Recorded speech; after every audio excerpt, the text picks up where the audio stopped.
Hello chess lovers, I'm Aman Agarwal and welcome back to Masterclass. First of all, I'd like to wish you all a happy Ganesh Chaturthi and hope everything is going well in these challenging times. So today, we have got for you a Nihal Sarin game which was played in the online Olympiad today. So Nihal Sarin is playing with the white pieces and his opponent is an IM from Hungary, Lekorniov's visitor. Sorry if I pronounced the name wrong. This game was played in the Olympiad today in the 7th round where India beat Hungary 3.5 and 2.5. One of the contributions was from Nihal Sarin who won his game with the white pieces. So let's start the game. It's a really attacking game and Nihal opens the game with one knight to f3. We have pawn to d5 and now pawn to d4. Knight to f6 and now this transposes the game into the queen's pawn opening, the symmetrical variation. We have bishop to f4, the London system, and pawn to c5. Pawn to e3, defending the pawn, standard theory, and knight to c6. Knight b to d2, and here black comes in with queen to b6, attacking the pawn on b2. Nihal takes the pawn on c5 and gives black the opportunity to take on either b2 or c5. Black opts for taking on b2. We have rook to b1, gaining a tempo on the queen, and the queen simply moves to c3 to attack the pawn on c5. Nihal doesn't care and plays bishop to b5, pinning the knight, which really cost black later. Black plays pawn to e6, trying to develop the bishop and short castle. White simply short castles, never caring about this pawn. Bishop to e7 and pawn to e4.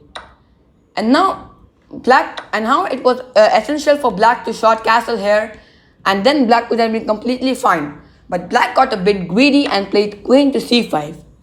Here, now Nihal started to capitalize on his position with bishop to a3, attacking the queen, and now this queen suddenly starts to feel trapped. Where will it go? It cannot go to b6, and if it goes to d6, I'd like to ask my viewers what is the tactical idea which wins for white. Yes, I know you're tactically strong enough to find the simple idea of pawn to e5, which forks both the queen and the knight. And surprisingly, since this knight is pinned, black will lose one of his pieces. Therefore, after bishop to e3, queen to queen to d6 is not playable. Nor queen to b6, nor queen to c4, nor queen to d4, and nor queen to b4. Therefore, black has only a few limited squares, that is to come to c3 or a3. Black comes to a3, and now Nihal takes the pawn on d5, which was not a really great idea. Because this would have been better for black if we had taken with the pawn. But the better idea here was to play knight to e5 and continue the game by attacking this pinned knight and taking advantage of the pin. But anyways, we have e d5, and now here I would like you to pause the video and think that would taking with the knight be beneficial or would taking with the pawn be beneficial, but also think the reason behind that. While I give you a couple of seconds. So, once you are back with the solution, let me tell you that checking with the pawn would be better. But why? Let's understand the position carefully. Since white has his knight on d2 and the queen is here in the corner of the board, with the queen has only 2 squares to escape, white's current idea is to play knight to c4, which simply traps this queen and wins the game for white. Now what are the ways to stop that? If you play pawn captures on d5, you simply stop the knight coming to c4 by covering the square. Therefore, that would have been the best move. But what IM Lekorniov thought was that after knight d5 and bishop d4, he could come in with the knight to c3. But he was jolly well mistaken, because that was not what the best way black would have continued. Black played knight to d5, and now this started, and from here Nihal really took the advantage, and he played the best move, bishop to g4. Now while you might be thinking that white didn't go for knight to c4 directly, well, if white plays knight to c4 directly, black can take the bishop on e3, knight here, you take the queen, and now if you take the knight, black is gonna take this, and black is simply a piece up. Therefore, you don't want to go into that variation.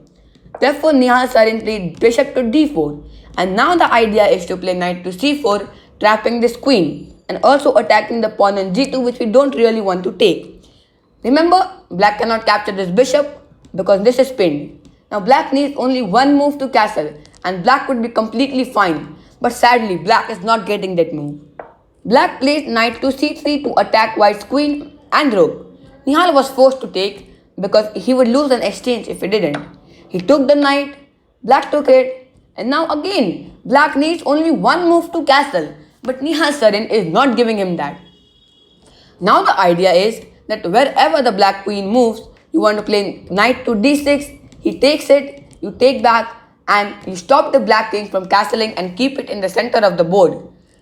But black played queen to a5, and now Nihal missed this good idea of playing knight to d6 and opted for bishop to c6 first, which is not really bad because that is also a forcing move.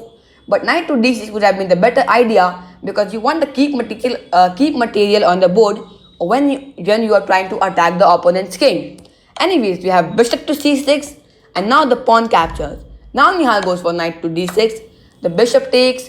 But now I would like to say you one thing here, that if the king moves to f8, it would have been the best move and the engine shows that the position is playable for black from there.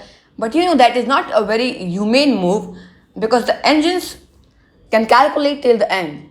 But if a human thinks, why would he want to break his right of castling? Because a castle is what would give him a good position. Therefore, I am Lekorinov opted for the more humane move and played bishop captures on d6. White also captured the bishop on d6 and now this queen beautifully stops the black king from castling. We have queen to d8 and now you don't want to take the pawn on c6 because black then comes in with the bishop. Let me show you a line there. Queen c6, bishop d7, queen d6 and now rook c8 and black pieces suddenly seem to be coordinating well. Therefore, you don't want to allow black to do that. After queen d8, Nihal played the best move which is queen to c5. The engine shows a line here like queen to d5, queen a3, pawn f6 and rook bg1 where white is up 2 pawns. Not really 2 pawns but advantage of +2. But after queen to c5, his opponent played queen to c7. And now we have rook f to d1. Again black cannot castle. And now here we have pawn to f6.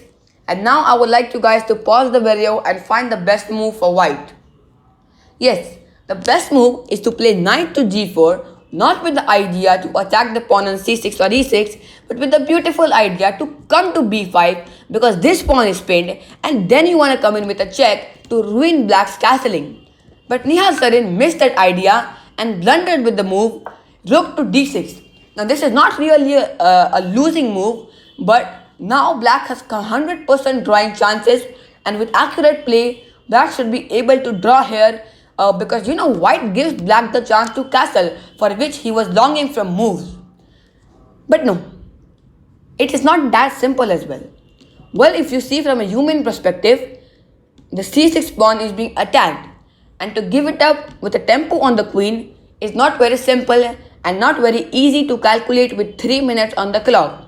Therefore, I am Lekorinov again couldn't find a move and couldn't hold his nerves and therefore played bishop to d7 to attack to defend the pawn on c6.